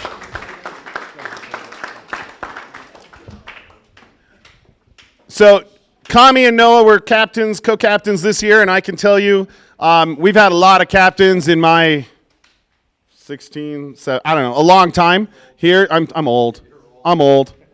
I found a gray. Look, see, I have one gray. That's all from Kami. Yeah, it'll go away next year. But I can tell you, these are two pretty darn good captains, and this year was a hard year to be a leader. We had so many variables, and we had kids coming in and out, and we had some, how do I phrase this politely? Big personalities. Nailed it. First try. Anyway, and I mean, this team could have fallen apart and been a real bad year. We got put on quarantine. We didn't start the way we wanted. We got shut down for a while. We lost our rhythm, and I thought you two just did a heck of a good job, especially dealing with the cards you were dealt. The floor is yours one last time. Jay, you got anything? Well, first off, thank God that's going to be the last time I hear that come from you. It's the cards you're dealt. No, but thank you guys. It's been fun. Last 3 years. 3 years with Mac has been okay. You guys made it fun. A lot more tolerable. I'm a lot closer with you guys than any of the club teams I played for, so thank you. Yeah, like Jay said, it's gonna suck moving on. This has been the closest I've been with any team. I'm not looking forward towards going to college solely because of high school hockey. Yeah, that's pretty much all I have. Nick, it's your team now, so come up now. Let's get him on. Yeah, right. Where's the group? Yeah, thank you, coaches, for a great season. Thank you, seniors, for making it fun last season, playing with you guys. Everybody else, we have a lot of work to do this summer. We got to keep getting better. Sam. You're shrugging it off. Yeah. Everybody, we just need to, I don't know, we just need to develop more as a team, and so we can really win some games next season, have some fun. Yeah, thank you again, coaches and seniors, for a great season. That's all I got. So. That's All right. next season's captain, Nick Landy.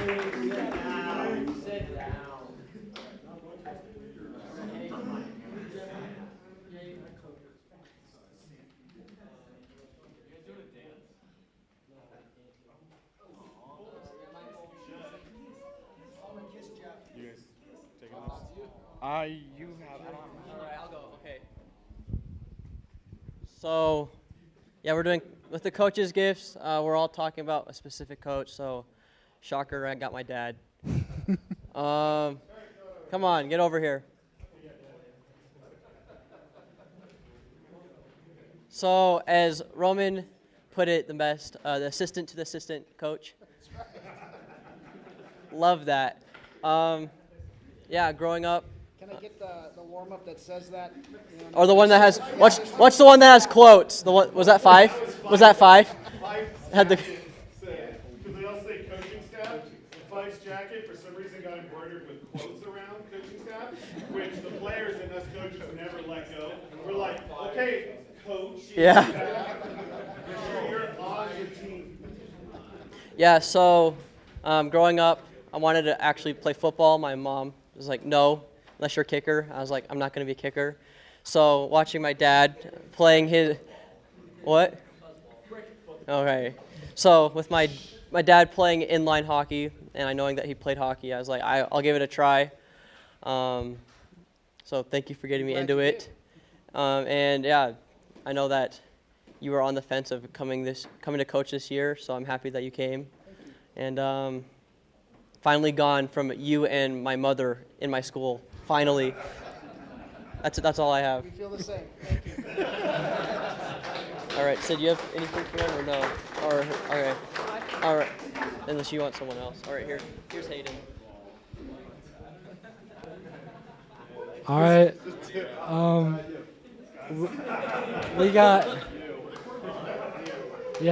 We got Coach Anderson, and I wanted to say thank you to him because he'd always pull me off to the side in practice and try to make me better, and he always helped me throughout the season. What do you mean? Talk louder. I'm not obnoxious. I'm quiet. I don't know. It really helped me throughout the season. Always have him making the details better and always push me to play better or try harder, and I really appreciated it. And thanks to all the other coaches too, like Mac and everyone else. I really appreciate it. It was a good season. I just want to say, I know you guys think of me as a big guy, but I've never been scared of any coach more than Anderson. So I would go into games and I was like, okay, I cannot mess up because Anderson is gonna ream me when I get on the bench. So I just want to thank you. It's important. But I just want to thank you for that because you really pushed me through the season, and you definitely helped me get a lot better. So, thank you.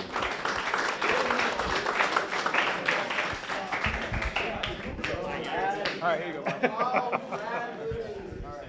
Do I just? Yeah, you just talking. Do I just go whenever? All right, guys, listen up. I'm gonna talk about Brad Bundy. All right, yeah. I came here my sophomore year. I'm pretty sure that's when swag started, and I was really not knowing what it was. But now that I'm a senior, it's a staple. I mean, he has no kids on the team. He has no relation to hockey, and he's here with us every day, just working hard. Always a smile on his face. Nothing negative's ever being said.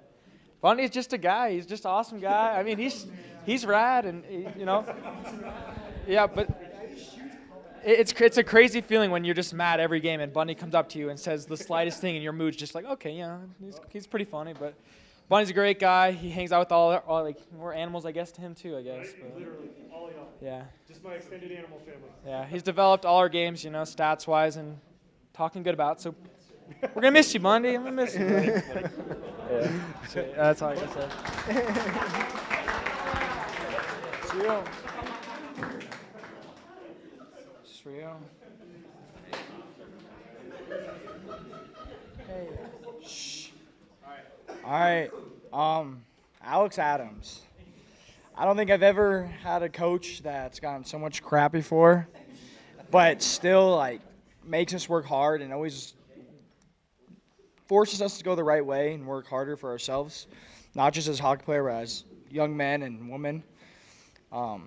Thank you so much. I mean, my sophomore year with you and Mac and all the coaches, you guys really pushed me. Not just as a hockey player, but as a better man. And I'm really happy to be a part of it. Have you as my coach. It's been a pleasure, guys. Thank you.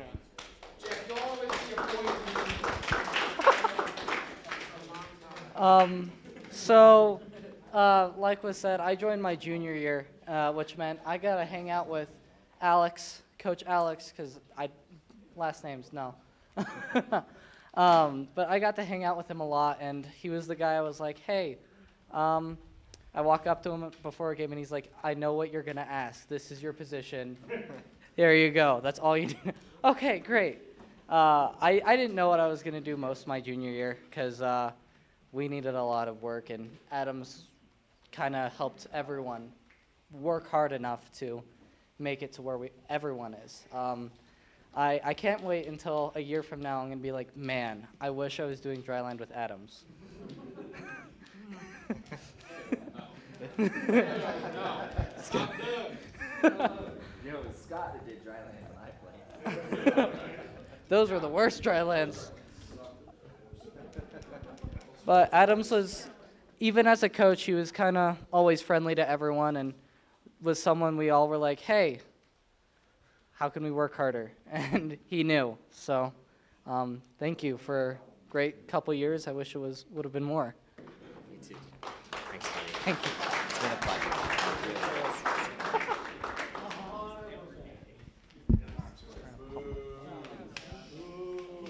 Thank you.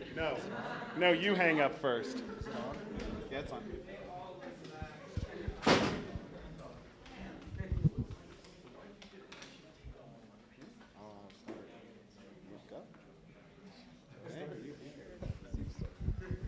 All right, so obviously sophomore year, Mac was really mean to me.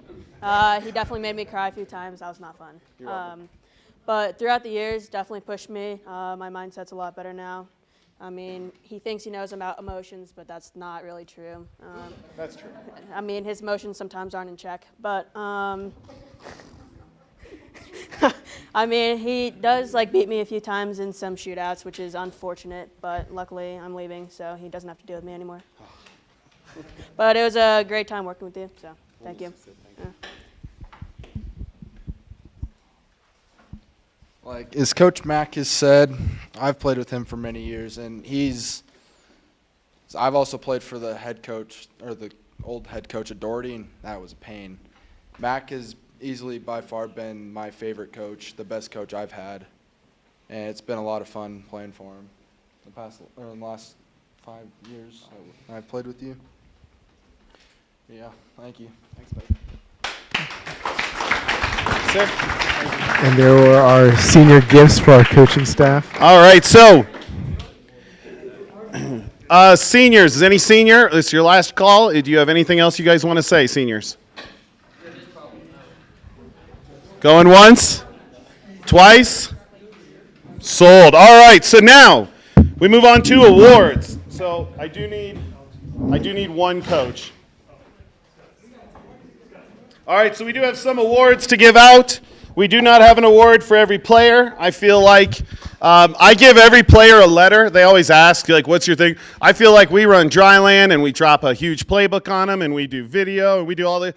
If they go through and they work hard, they earn their letter.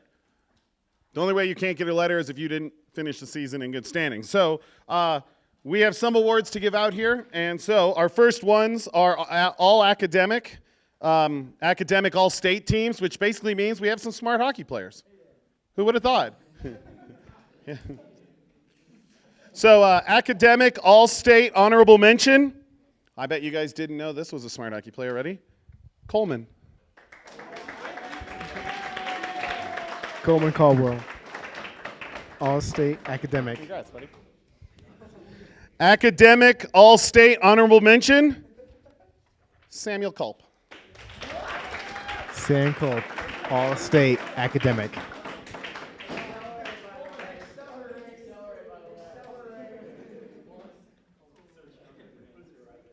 Congrats, buddy. Thank you. Academic, all-state, honorable mention. Noah Miller. Noah Miller. All-state. Congrats. Academic.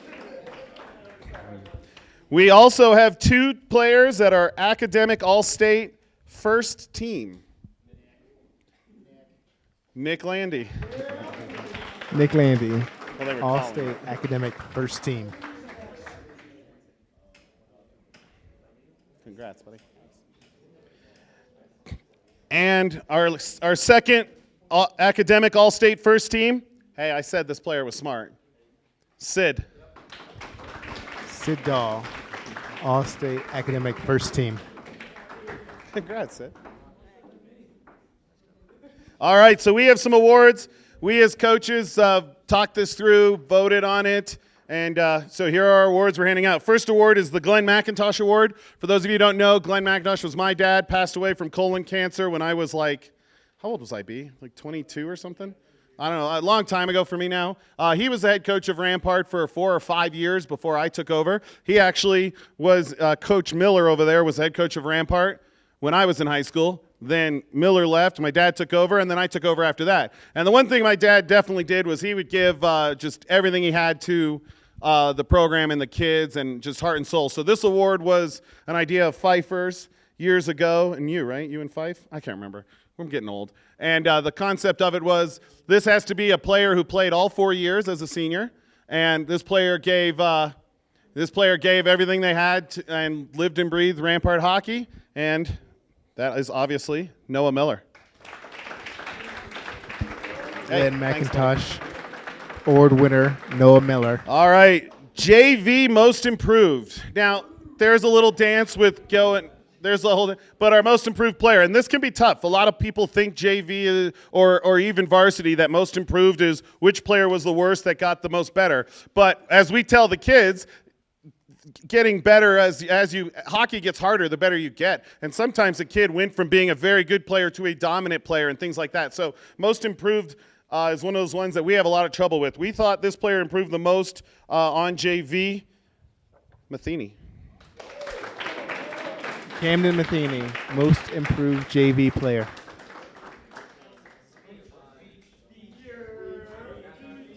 Congrats, buddy.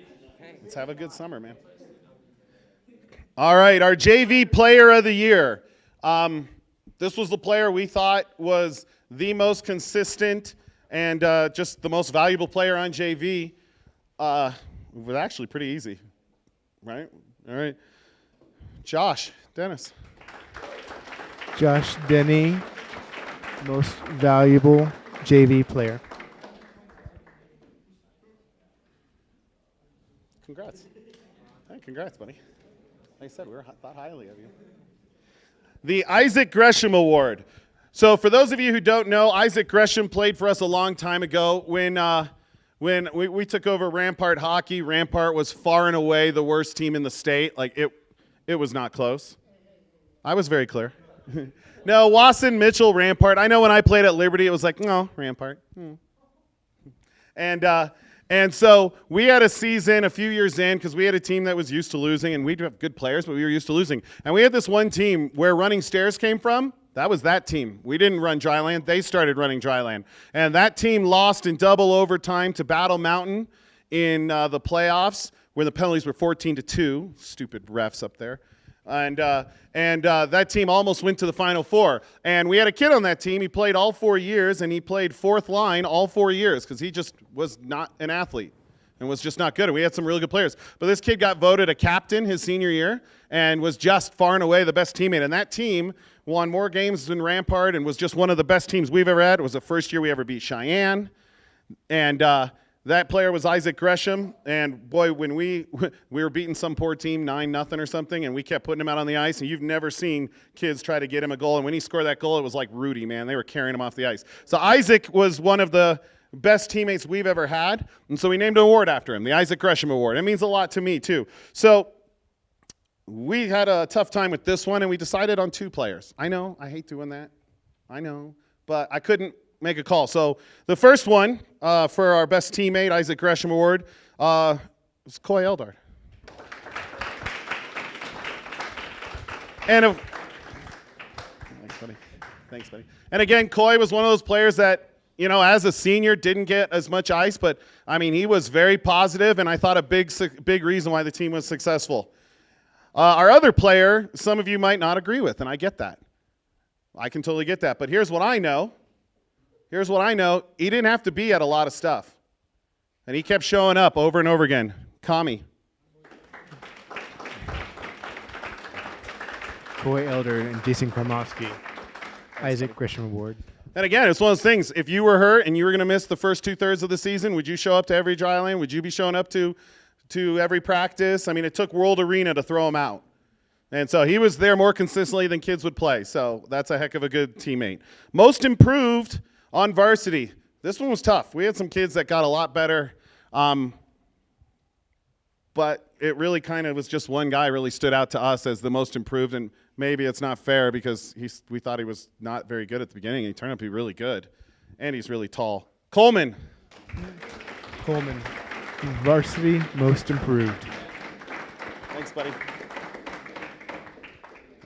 All right, Rookie of the Year. It is not Freshman of the Year. It is Rookie of the Year. So this one was super easy. Who was a Rookie of the Year? Hayden. Hayden Wickelman. Rookie of the Year. Rookie. Hey, congrats, buddy. Now this was a hard one. Best defenseman. This was hard. What it came down to us, you could make an argument every game over who was the best D in that game. But for us, it was who was the best D consistently. If you looked at the whole season, and this player we thought was the most consistent D that we could rely on game in and game out across the board, Nick Landy. Nick Landy, best defenseman.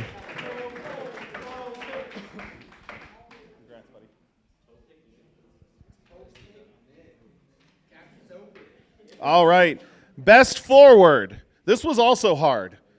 We have a lot of forwards that are very, very good that can do a lot of good things. Yes, I picked 2. I had to, okay? What do you want from me?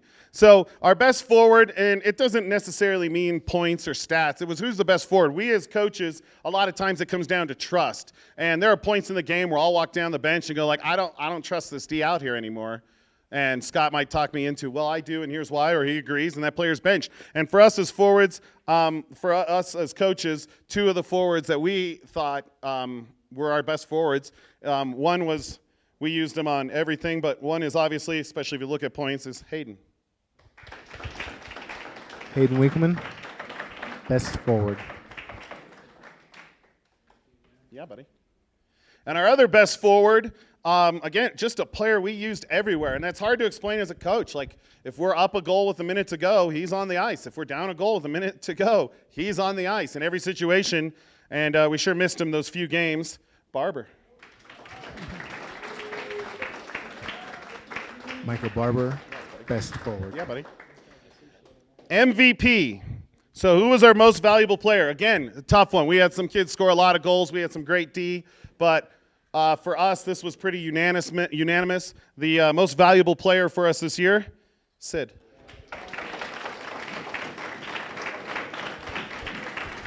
Sid Dahl, It pained MVP. me to do it. It pained me. Congrats, dear. It's a heck of a job. The Hobie Baker. We don't have the video because we're live streaming it, but for those of you who don't know, I know, it's just a little too long, right? Perfect. You're welcome. Anyway, the Hobie Baker, for those of you guys who don't know, Hobie Baker played back in the day. If you know the Heisman Trophy for football, the Hobie Baker is the Heisman for college hockey. It's supposed to go to a player that's a heck of a good player who can score goals, a player who has good grades, a player that is classy and exemplifies teamwork and all of that. Noah Miller. Noah Miller, Hobie Baker Award winner. As far as all conference and all state, usually I announce those here. Well, because of coronavirus, we haven't decided that yet. The state champion's not even done yet. So there's a meeting Sunday, and I will have those answers. I will get them posted and shared and let you guys know who wins all state and senior all-star game and stuff like that. As soon as I know, you guys will know. So I don't have those answers, sorry. So that's the awards. So looking ahead next season, we will be doing a summer camp. I'm doing everything I can to get us that stupid shed so we can go and train out there. I know when it happens, man, I don't even know what I'm going to do.